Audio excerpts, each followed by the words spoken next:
What's going on, everybody? We're gonna get ready to get this show started in just a moment.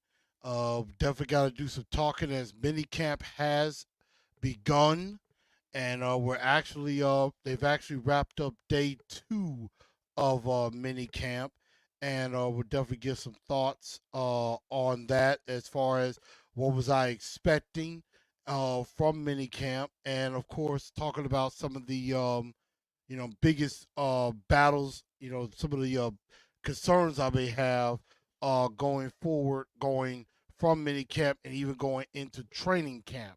So we're definitely going to talk about that. We're going to talk about expectations and also the top five players that needed to have a good mini camp as well. And then of course the big news happening on Monday with Justin Jefferson getting a big deal. We're definitely going to talk about that and what that could mean for the wide receiver market going forward. So we're going to get ready to get started. Hopefully everybody comes on in. As people come on in, make sure y'all share the show and everybody give a like the second you get on, and we'll get the show started in less than 60 seconds.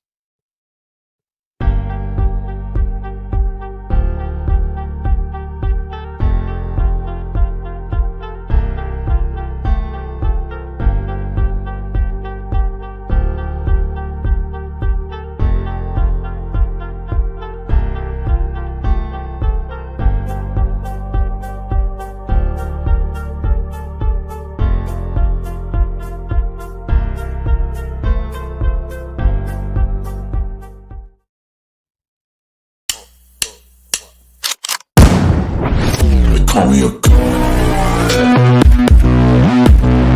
Call me a god. Call me a god. Call me a god. Let's go. I'm about to go off like a weapon. Fuel to the top, got a filled up engine. In my thoughts, obsession. I will not stop, no, I'm never second guessing. Good evening, Titan Nation. How's everybody?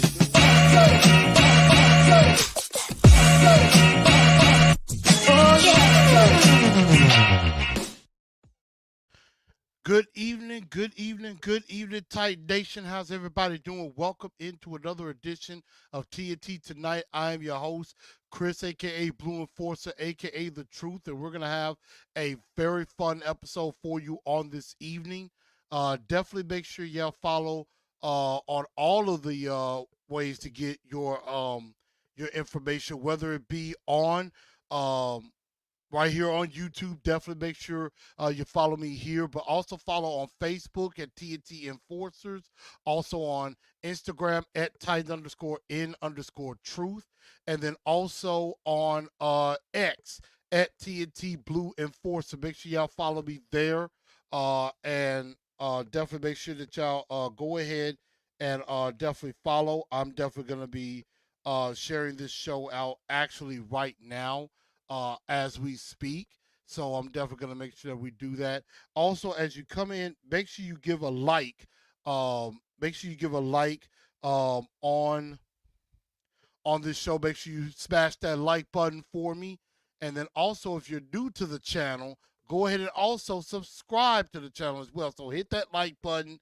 Definitely help me out because it gets that out to everybody else to come on in and tune into the very best Titans podcast out there. And then also, if you're new to the channel, go ahead and hit that subscribe button. Hit that subscribe button, ring the bell, and in that way, you could definitely pick up whenever I do go live. Uh, you could definitely be a part of this show. Uh, you could definitely be a part. You'll know when I'm going live, and you will be able to become one of the enforcers, become a big part of this show, and I would be glad to have you. So definitely come on in, and we're gonna have a really, really good time. And again, I'm sharing the show out as we speak. Uh, that way that you know where to come on in and be a part of the family. So I am doing that right now. So definitely come on in. And also, you can find me on Spotify, iHeartRadio, Apple Podcasts, and Google Podcasts, wherever you get your podcasts from. Definitely go ahead and do that. and then that way, you'll be able to if you gotta catch it later or something like that, finish catching on to it, you could definitely do it there as well. So definitely do appreciate everybody coming in. And of course, super chats are also appreciated. I definitely do thank everybody for those as well. Whatever, because it helps the channel, it helps me, and it helps make sure I put on a good product for all of you, because we're doing things a little bit differently. And we got some things that are going to be coming around the bend very, very soon. Um, some new things that's going to be happening and stuff like that. So definitely make sure y'all are come be a part of that. But training camp has indeed begun. It has begun, and there's definitely guys fighting for roster spots. There are guys fighting for starting spots and everything, and that's the nature of this mini camp and of training camp, because it's time to decide who's gonna make this team and who's gonna make an impact, who's gonna do the big things. So that's what this is all about, and it's definitely gonna be something to look forward to, and definitely gonna be a lot of fun to experience. So like I said, mandatory minicamp started yesterday, and is continuing today, and it'll also continue tomorrow. And then after that, I think they'll have a couple of more practices next week, June 10th through the 13th. And then after June 13th, the players are out of here. They are gone. Uh, they will be gone until, I would say, the probably towards the end of July, and that's when it gets real. That's when it's game time.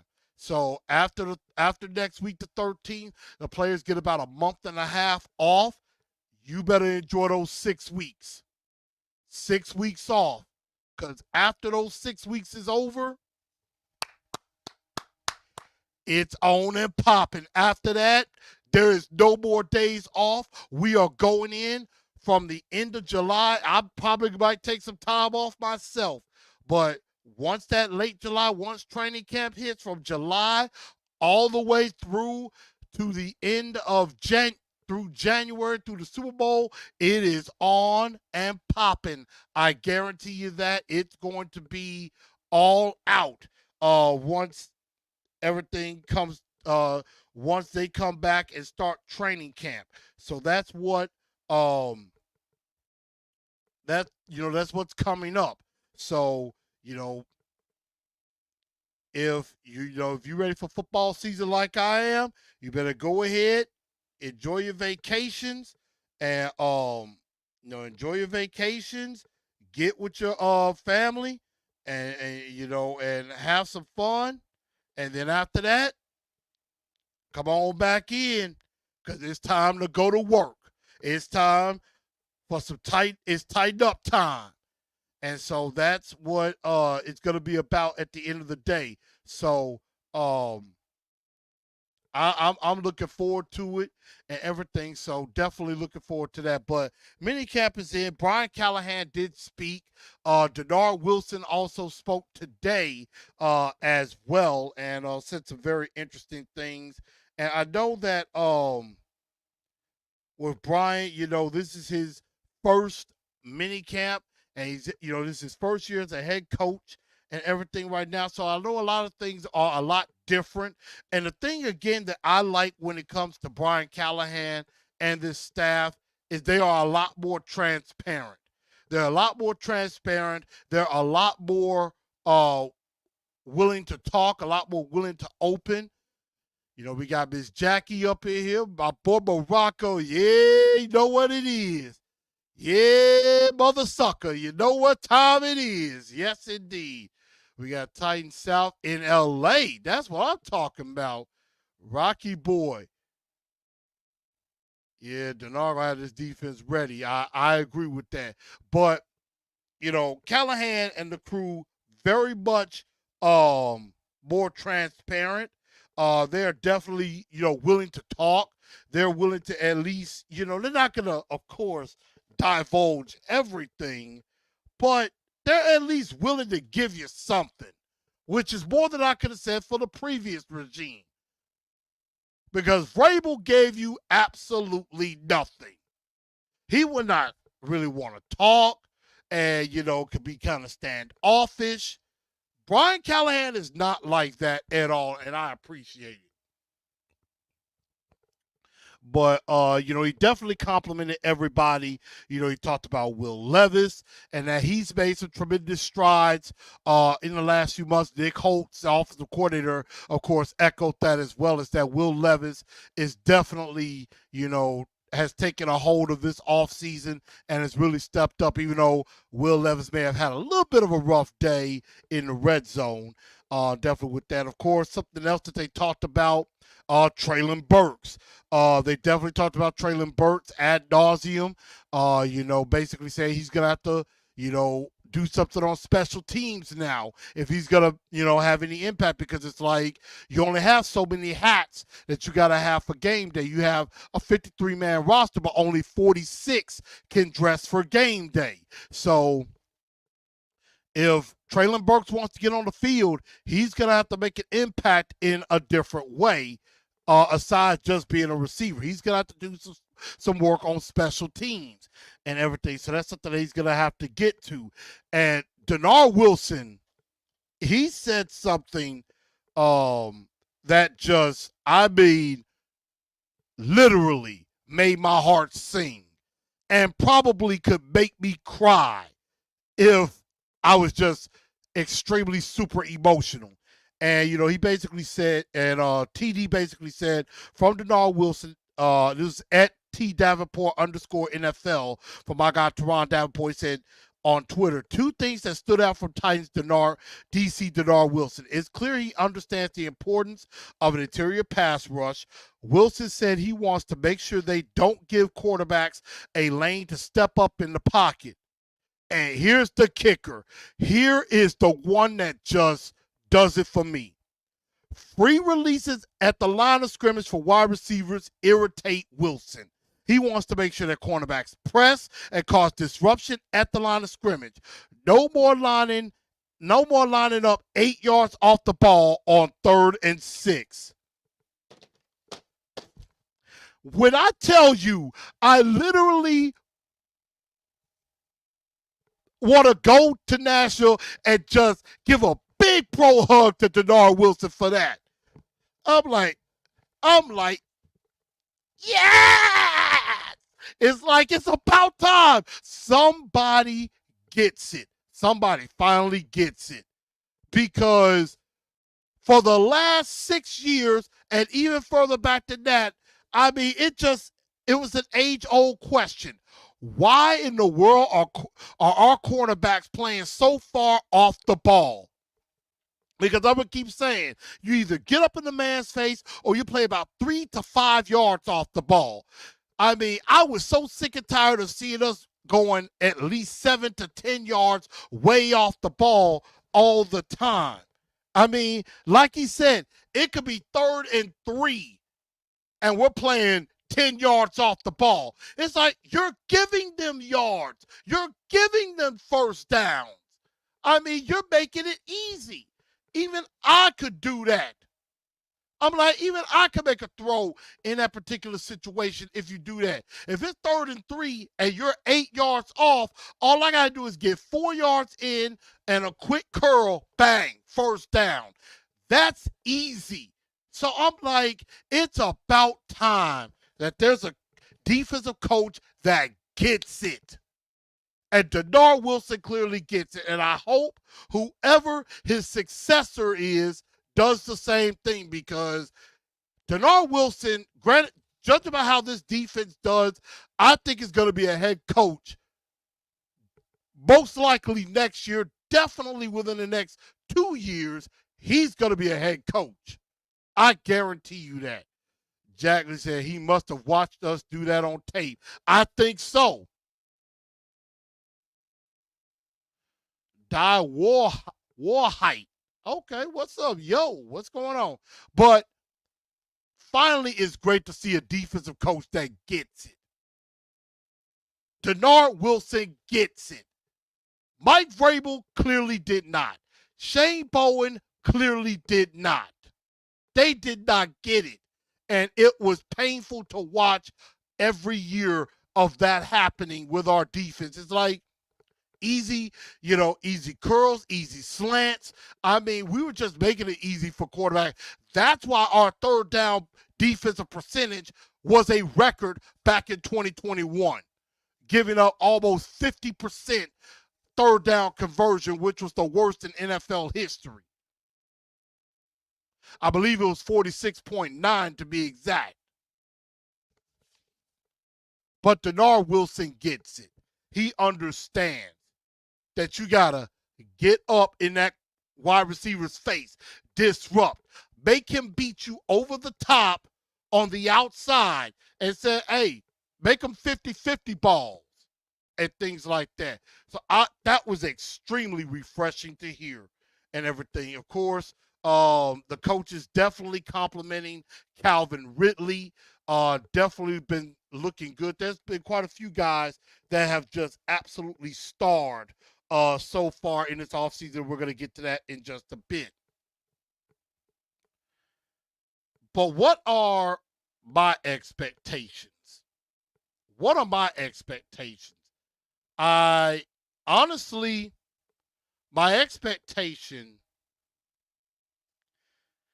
is I want to see a team that's hungry. I want to see different. And it sounds like that's what we're heading towards. We're heading towards much more of a passing offense. We're heading much more towards a more aggressive defense. And it's like Denard Wilson has basically told you, hey, this is how it's gonna be. It's not always, as Vrabel would say, well, it's always different game to game, and we'll make adjustments as we go along, because there, of course, in-game adjustments wasn't that great. It really wasn't. It kind of sucked, if you asked me. So is that what am I looking for as far as position battles? You know, one thing I'm definitely want to pay attention to is position battles. Who's going to start on the right side of the offensive line? I'm going to give y'all my top 3 positions I'm going to be paying the most attention to. Number 1 is the right side of the offensive line. Who's going to be starting at right guard? Who's going to be starting at right tackle? The coaches have definitely raved about Sadiq Charles, so it looks like he might be the front runner right now for the right guard spot. Daniel Brunskill is trying to make a comeback in a way. Dylan Radins is looking a lot bigger. I really think they're doing a bit of a disservice to Dylan Radins. I know that, Brian Callahan and Bill Callahan really see him as a guard. And so, I do think that Radins does have a chance at right guard. We're definitely going to see. So I do think Brunskill could be like that swing offensive lineman. And then Dylan Radins could be the backup if Sadiq Charles wins the job, or Dylan Radins might win the job. So I could definitely see that. I feel a little bit better about the right guard battle than I do about the right tackle battle. The right tackle battle is what scares the crap out of me, because I really don't think I'm not really huge on NPF or Jalen Duncan. NPF, of course, still recovering from the shoulder injury that put him out last season, and he hasn't been able to practice at all. Jalen Duncan, it does sound like he's at least been out there.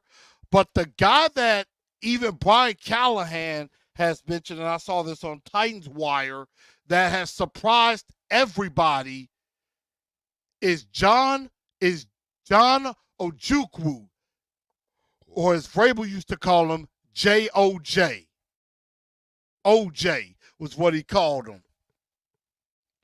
I mean, Callahan has basically said, he is, definitely been a surprise with how things have been coming along with him. And that, he definitely seems like he has a legitimate chance at that right tackle spot. And so I'm trying to bring up um, something that he said about JOK and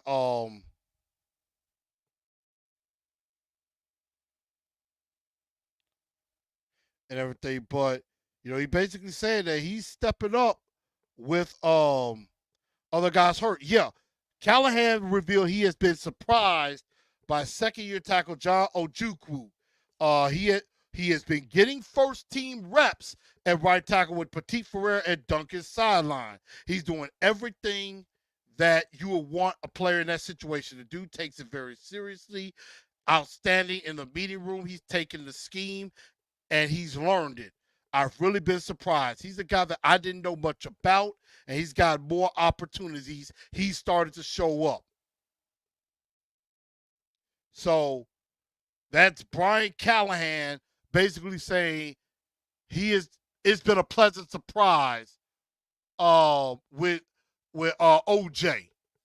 He is definitely impressed with Petit Ferrer, with or as Jared Stillman likes to call him, PT, and Duncan being on the sideline. Ms. Jackson said, whatever Raiders do, he needs to pipe down on his penalties this year. Yes, that is very true. That is one thing that Dylan Raiders definitely is gonna have to do. You got to cut out the pre-snap penalties. I definitely agree. Amar says, Big OJ.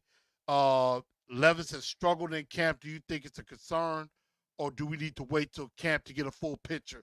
I mean, today he kind of struggled, especially in the red zone. I think I want to say Tuesday he had a little bit better of a day and things like that. But yeah, today was a little bit of a struggle for him, and everything. But he's gonna have to pick it up because he's gonna have to be the glue that makes this whole team go. I mean, it's gonna be on Levis's shoulders to take us to victory. So that's gonna be extremely important. Di Warhite says, I'm liking y'all chances with a new coach this year. Definitely getting farther this year than y'all would have if y'all had kept that bum as y'all head coach. I agree 100%, Di Warhite. I agree 100% because, the thing about it is, again, Callahan just seems to relate better to the players. He relates better to the players. Again, he's more open, more transparent. It's a little bit more free. Players are like, we can be ourselves. With Vrabel, he was more like a drill sergeant. He was more like, you gotta do it this way, you gotta do it that way, and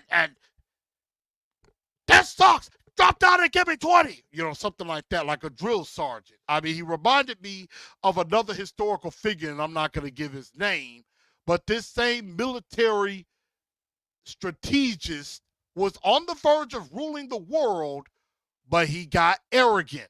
He fell in love with his own legend and started making mistakes because he thought he knew better than everybody.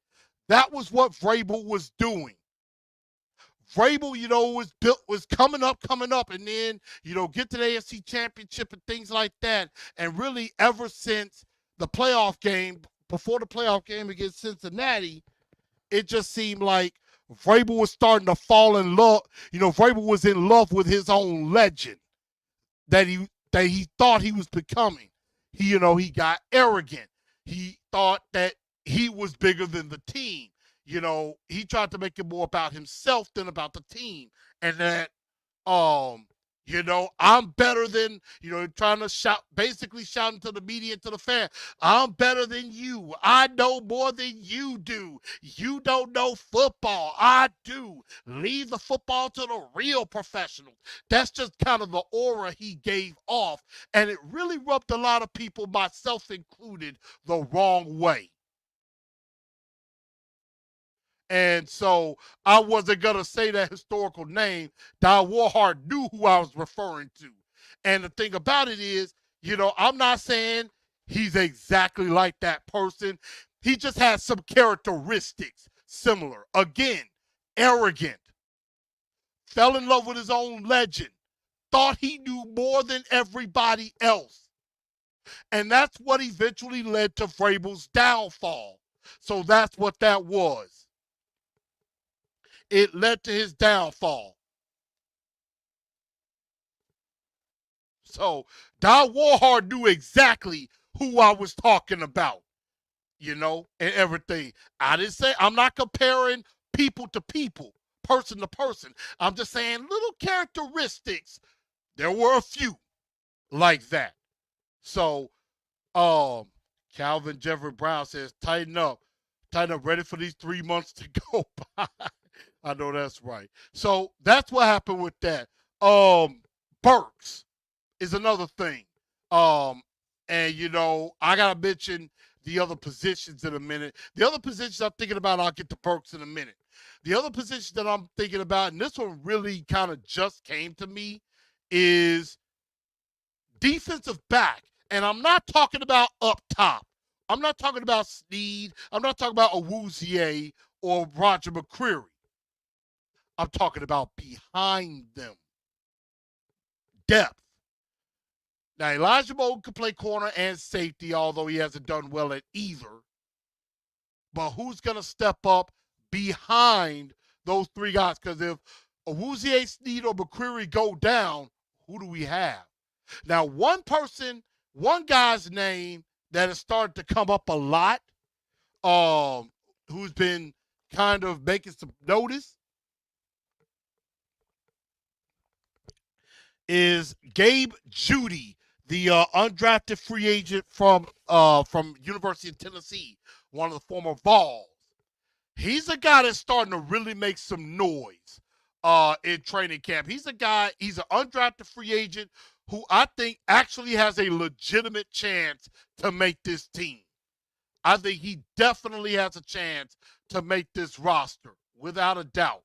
And I've been definitely hearing his name quite a bit throughout OTAs and training camp. So I am definitely very impressed with that, and hopefully that continues to grow with him and everything. But I mean, he's a guy that is definitely stepping up, making waves. I mean, what are we gonna see with Caleb Farley? That's gonna be another question. Caleb Farley, I mean, Denard Wilson said he's a guy that puts a smile on his face. Only problem is Caleb Farley's had some of his struggles. He's had some of his struggles, and it is definitely apparent, that he's just now getting back on the field. I don't know if he loves football. That's the thing I worry about with Caleb Farley. Does he love football? Now, Big Dog does mention Jarvis Brownlee. What up, Big Dog? And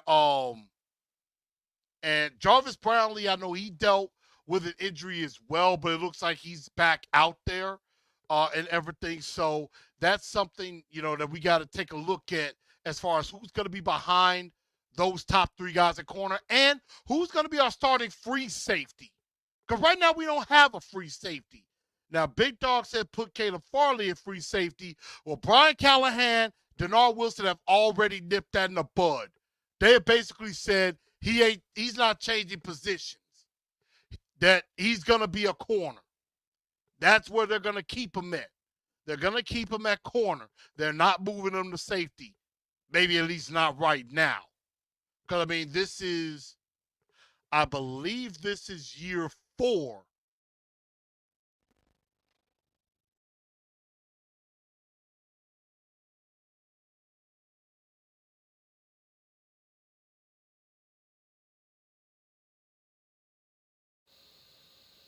Okay.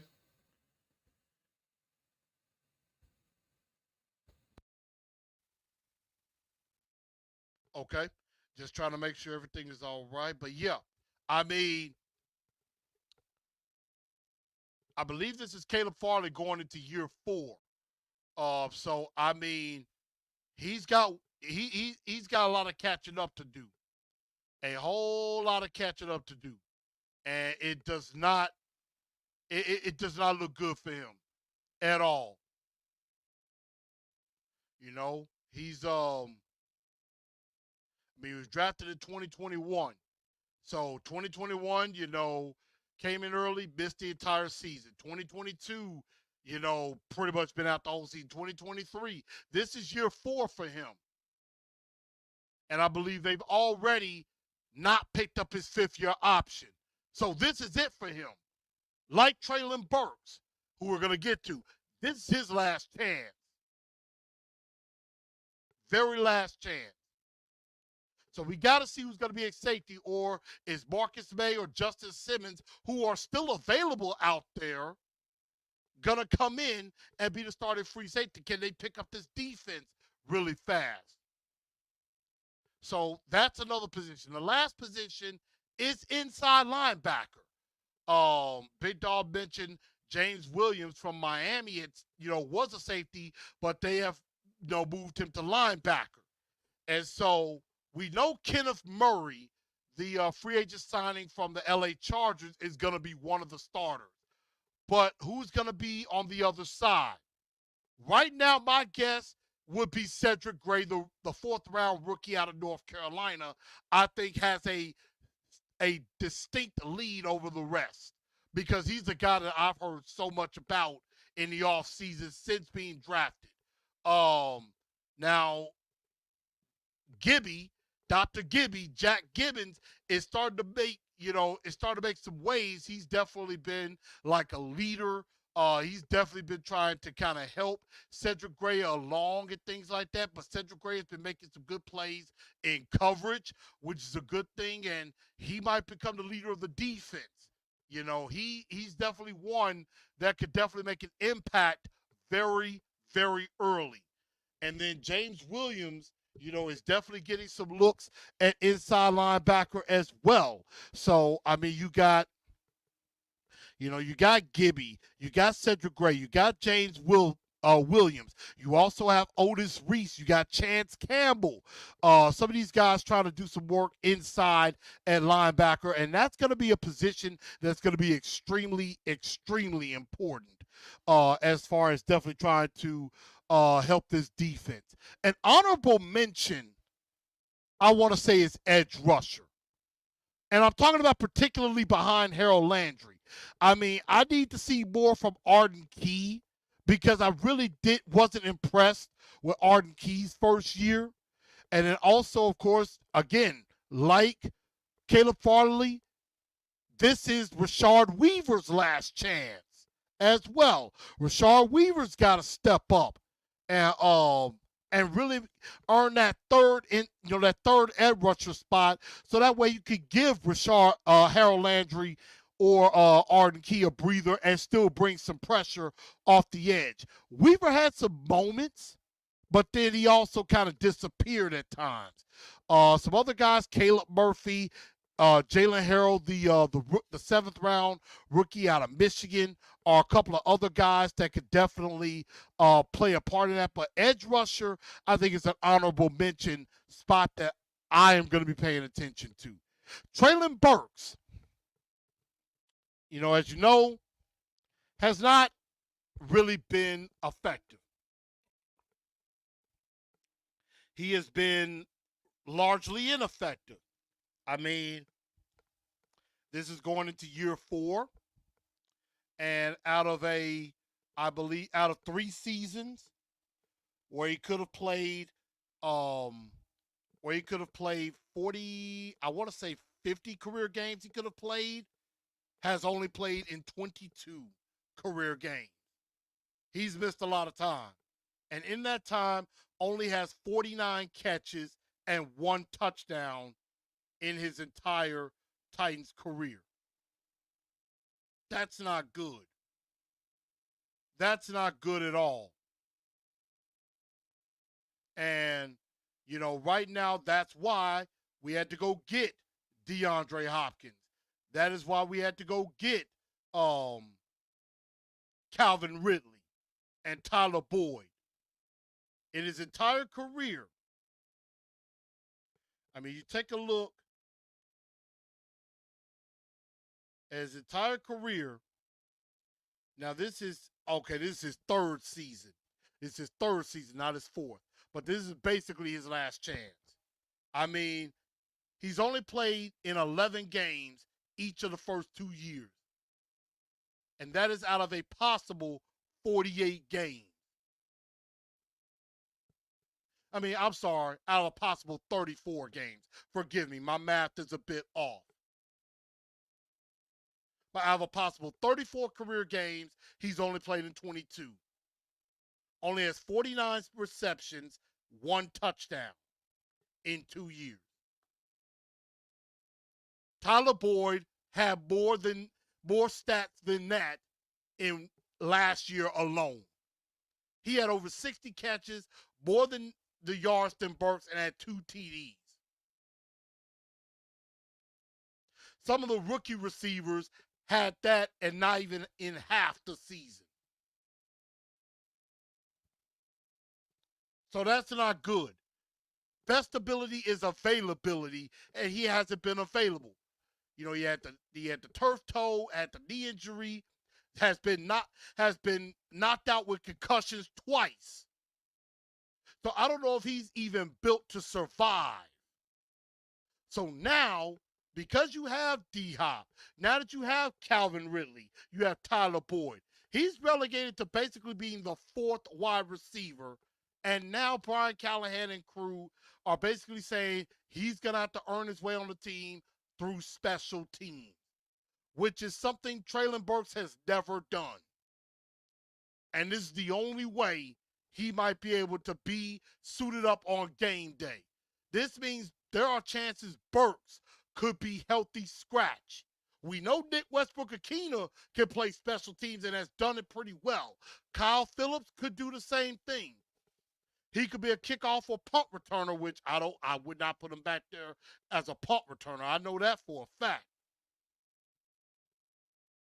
And also, you got to mention a guy like Jaquan Jackson, who has been getting noticed. Could be a kickoff or punt returner as well. So he's getting some work in the kick return game. But that's about the only way he's going to make the team, and that is extremely disappointing. He was supposed to be a guy that would be doing what D-Hop did last year. Like, if Burks had stepped up and been more of a guy, we wouldn't need Calvin Ridley. But since he's never been on the field, we had to go get a Calvin Ridley. So it's extremely disappointing. But for Treylon Burks, like Caleb Farley, this is his last chance. He's going to have to bring it, because if he doesn't, he's going to be out. And that much is a fact. And so now I want to give y'all my top 5 players that I think need to have a good mini camp. One is Treylon Burks. We've just talked about him. The second guy I want to mention is Kyle Phillips. Because again, Tyler Boyd has kind of made Kyle Phillips obsolete in a way. Has definitely made Kyle Phillips obsolete. Tyler Boyd is basically taking Kyle Phillips' spot. So Phillips is going to have to show up on special teams and not drop the ball, pretty much. He hasn't been available either, which is a problem. Rashard Weaver, all these guys are guys I've already mentioned. Rashard Weaver, you got to show that you can at least be a third edge rusher. Gibby, are you going to be able to become a starter, or is Cedric Gray for the pass you by? And then Caleb Farley, which I don't think Treylon Burks or Caleb Farley are going to long not just for this team. I don't think they're going to be long for this league. I think Traylon Burks will get an opportunity elsewhere, and he might actually shine elsewhere, which again would be a testament not to this coaching staff, but to the previous coaching staff of how dumb they were.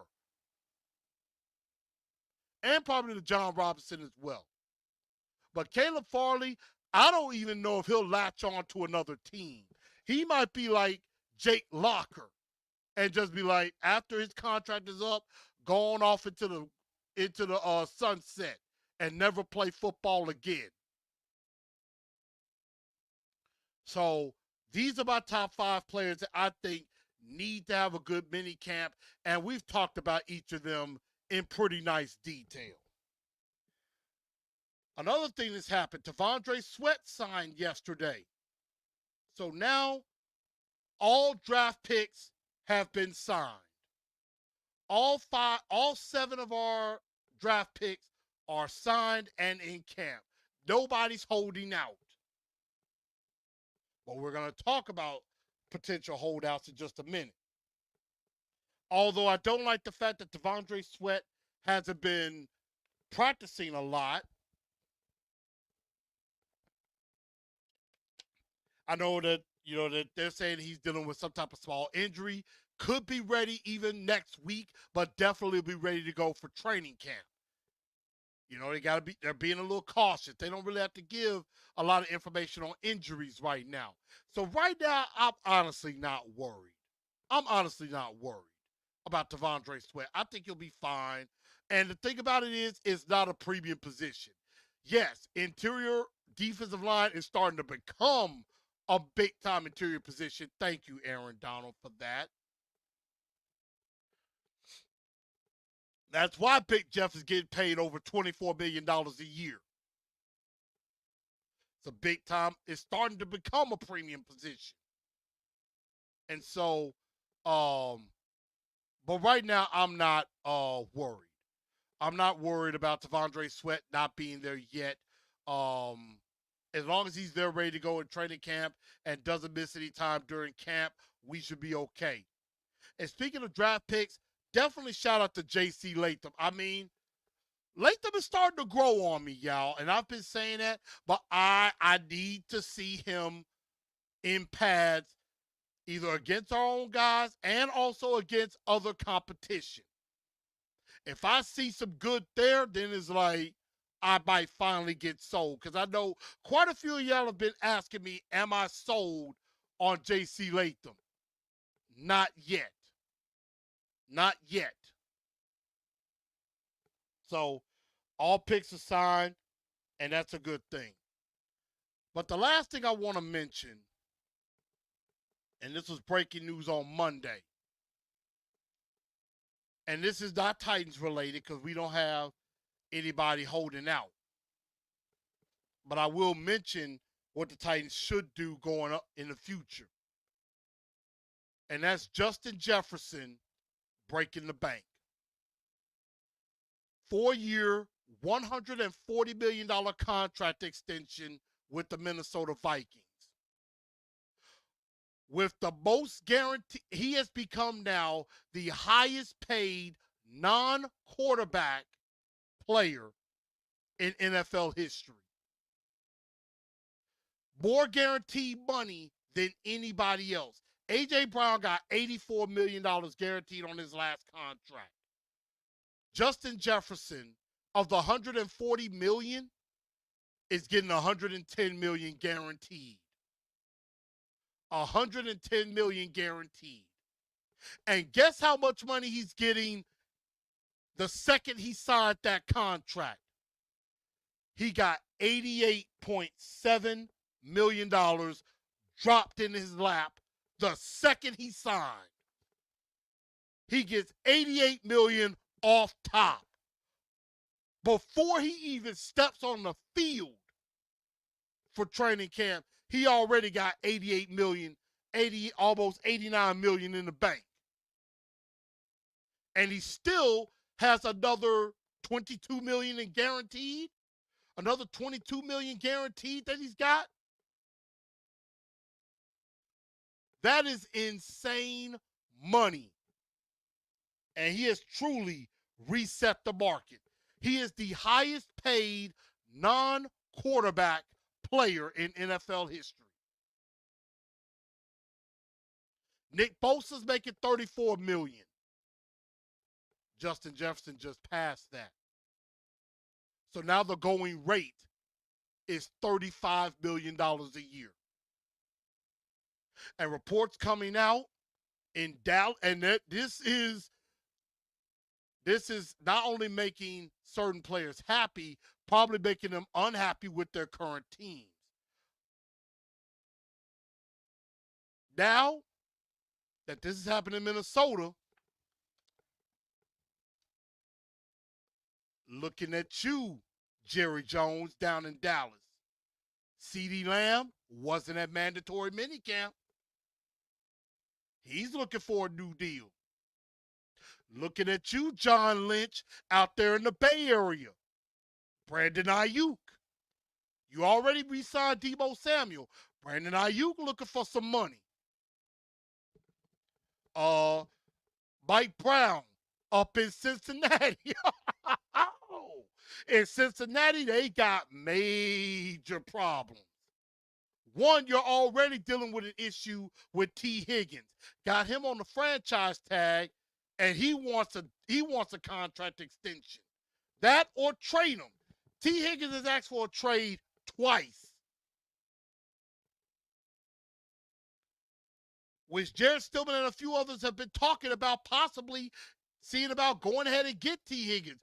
Trade D-Hop for T. Higgins, which I don't know if I would necessarily go for that, but I mean, if there's a way to get T. Higgins and it doesn't kill you, I mean, I'm not gonna necessarily be against that. But that's not the only problem Cincinnati has. There's another guy on the Cincinnati Bengals that's waiting to get his bag too. And he's gonna get the bag. And that man's name is Jamar Chase. He gonna get that bag. He definitely is worth $35 million or more. CeeDee Lamb, I don't think is as good as Justin Jefferson. I can see him over 30, maybe like 32, 33. Brandon Ayuk, I can see about around that range too. But Jamar Chase gonna get the bag. And if he ain't getting it from Cincinnati, he gonna get it from somebody. But Cincinnati knows they better give it to him. Because one thing they do not want to do is piss off Joe Cool. Do not piss off smoking Joe Burrow. Burrow got his 55 million. You don't think he's gonna be pissed off if they don't sign his boy, his best friend Jamar Chase? Joe Burrow gonna be like, give that man his money. So CeeDee Lamb, Brandon Ayuk, Jamar Chase could be in for some huge paydays in the very near future. Because now that's the going rate. It's going up. The prices are always going up. It's inflation. It ain't prices going down. For a quarterback, for a premier quarterback, $55 million is the floor. For a wide receiver, the floor is $35 million. For a big-time defensive player, $34 million. For a big-time corner, I want to say big-time corner maybe like 22, 23 million a year for a big-time corner. Looking at Sauce Gardner, who's probably going to get major money soon. And another guy I didn't even think about, Garrett Wilson in New York with the Jets. Maybe not this year, but I think after next year, he going to be looking for the bag too. Chris Olave, they going to be looking for the bag. So, Justin Jefferson, ooh-wee, has set the market ablaze. And like Miss Jackie said, talk about securing the bag. And he sure did. Would suck for them if he pulled a Michael Thomas. He could. Like I said, CD Lamb is going to want more. Yep. Lamb, Ayuk, and Jamar Chase are going to want more. Die Warhite says, I wouldn't mind if they traded him to my Saints. I mean, Saints, y'all got to pay Chris Olave eventually. Y'all got to pay him. What are y'all going to do with Alvin Kamara? I mean, what are y'all going to do? What's up with Marshawn Lattimore? Tyrann Mathieu said, would love to acquire Mr. T. I mean, we going to see. It's going to be a very interesting next 7 weeks. But I'm trying to think of anything else I could think of before we do get out of here. Definitely, you know what? There is something. A blue bombshell that I kind of want to drop. And this is because I want to give respect. I want to give respect to the men and women of our military, especially our army, our vets, our World War II vets, because overseas in France, which I believe over there it is tomorrow, it is July the 6th. For us here in the United States, tomorrow will mark 80 years since D-Day in World War II. D-Day happened June 6, 1944. 80 years ago was when the United States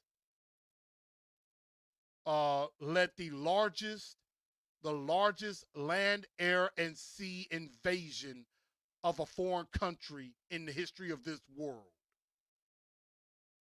Well over 150,000 U.S. troops landed on that beach in Normandy and helped not only liberate the country of France, but all of Europe from Nazi Germany, and basically helped win the war, helped liberate France, helped defeat Italy, eventually cornering Hitler in, and Hitler took his own life.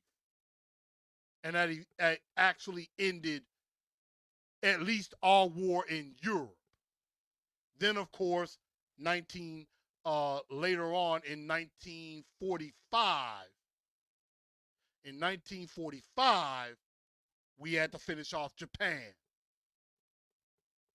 So, of course, the President Biden, is in France right now, and many of the last surviving World War II veterans are in France to commemorate, in Normandy, commemorating D-Day.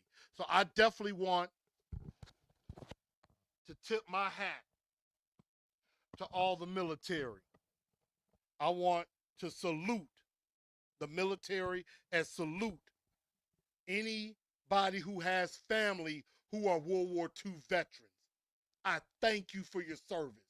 I thank you for your sacrifice and helping to make this country free. Even though I have my views about certain things going on with the government right now, you will never ever hear me disrespect the military, because a lot of them have made the ultimate sacrifice to ensure our freedom. Without those men and without those women who suffered through that, a lot of us would not be here. So I definitely give respect to our U.S. military. Thank you so much for what you have done. And on that note, once again, I want to say thank you, everybody. I want to thank you for 1,400 subscribers and more. I am almost closing in on 1,500. I am about maybe 70 shy of 1,500. So please help me get to that point. Help me get to 1,500. So I would definitely appreciate all of you. And at the end of the day, I say thank you, everybody, for tuning in to TNT tonight. I'm your man, Chris, a.k.a. Blue Enforcer. I will definitely be checking back with y'all next week. I might clip a short out of this. And we're going to do some work because we're going to be getting ready for the last week of OTAs and heading into training camp. Thank y'all for tuning in. Hope y'all have a good rest of your night. And you know what? Tighten up because that's all we know how to do. Good night, y'all.